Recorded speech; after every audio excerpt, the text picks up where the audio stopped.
Good afternoon. UATV English is online and in the air. Sergiy Sumlenny, Director of European Resilience Initiative Center. Sergiy, am I right? Hello. Yes, absolutely. Thank you for Hmm. having me today. It's an honor Pleasure and is a all pleasure. ours. Please tell us more about European Resilience Initiative Center. What is that? What you do? Well, we are a Berlin-based think tank, which was founded in the first months of the Russia's full-scale invasion of Ukraine, with the only goal back then to convince the German political elite to send weapons. As you remember, Germany was ready to send helmets, but wasn't ready to send Right, right. any lethal weapon to Ukraine. And after we have lobbied a lot for Leopard, for mortars, for Panzerhaubitze 2000 German howitzers, after the weapons came to Ukraine, we realized that the need for support of the Ukrainian army is here. And we have realized that despite the fact that guns from Germany are coming to Ukraine, there is a lot of need for all other things, from drones to power stations, Hmm. from medical equipment to communication devices. And we have realized that a lot of German citizens are absolutely not happy with what our government is doing, or better speaking, not doing. And they were ready to donate with the aim to support Ukraine in their fight because they felt somehow betrayed by their own government and they wanted to express their anger right now, not waiting until the elections, but just now with their money, with their donation to support Ukrainians. And Right. then we came to them and said, okay, we have connections in Ukraine. We can help you to help Ukraine and we can do it together. Well, obviously, you're doing very well. You've been recently telling me that story that you've been sending one or two trucks to Ukraine, to the Eastern Front line to help. And this is a very big amount of help and big amount of money, isn't it? Yes, every time when I see the readiness of German citizens, and I'm talking about normal Germans, like our average donation is 65 euro.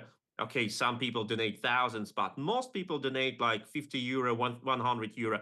How ready Germans are to donate, it's always a pleasure to see it. And I always tell the Ukrainians, look, Germans are not our chancellor. We are not Scholz. We are not the Social Democratic Party. We stay on your side. And the last donation campaign is an example. We have raised within 24 hours, we have raised 200,000 euro. And that was a shock for me too. Right, Of course, right. because we need now like to buy the equipment, to transfer the equipment, but it's actually a pleasure to do it.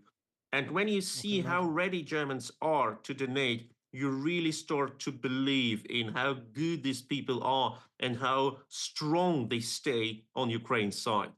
Thank you so very much. And please, on my behalf, of the person that lived for years in Berlin, gerade am Kudamm, please tell Germany, thank you so very much. Ich bedanke mich. Also, the next question. Ramstein. The Ramstein, yes, has been postponed. A new date is coming soon, so on and so on. But let me take it a bit more personal for you. Say what you are expecting from this summit, sir. Well, I always expect maximum, or I hope for maximum. And I always know that this hope will not be fulfilled. My hope would be that the countries which participate in this summit, that they give Ukraine as much as they can send now. So my next question is, European leaders, do you think they really plan like to put the war on hold in the near future? Or better asked, is there a way to put the war on hold in a way that Ukraine wants it to be put on hold? That is the biggest problem in this military cooperation between Ukraine and the West, because the West and Ukraine have different views on what is the result of this Sure. war, Hmm. which they want to have. And while Ukraine has the goal to restore the control of its territory, not because it's about territory, but because the people who live there need to be safe from Russian occupation, and Russia needs to be deprived of an opportunity to attack Ukraine again. For many in the West, the wishful result of this war is just that this war stops, that the fighting phase stops, and that would be good enough. But for Ukraine and especially for the world. It's not the stop of the war, just an invitation for Vladimir Putin to continue in a couple of years and maybe sooner. Sure. So for Ukraine, of course, it is now extremely important to convince the Western partners in the outcome of this war that it is also in the West interest. Right. And that is the problem, because when we had the World War II, the anti-Hitler coalition parties, despite the fact that they were extremely different and the Soviet Union was a totalitarian, evil regime, but even in that constellation, the Allied powers and the Soviet Union had more or less a common vision of how the world should look like after the war. And they had a common vision that Germany, the Nazi Germany, should be defeated and occupied. And now there is no such common vision for Ukraine. The future is restore of control of its territory, freeing its population, return of prisoners of war, return of kidnapped children, and depriving Russia of its striking capacity, Right. that Russia cannot attack Ukraine. Not that Russia guarantees or says they will not attack, no, that they cannot. And for the West, it is just to end fighting, to freeze this conflict, how many call it, to some certain extent, to provide Ukraine with some promises and to rely on Russia's goodwill. But it doesn't work for Ukraine. And that is the biggest problem in diplomatic communication between Ukraine and the West. And that is the deepest problem of the lack of sufficient military support for Ukraine, because Russia's military defeat doesn't stay on a program for many countries in the West. I agree.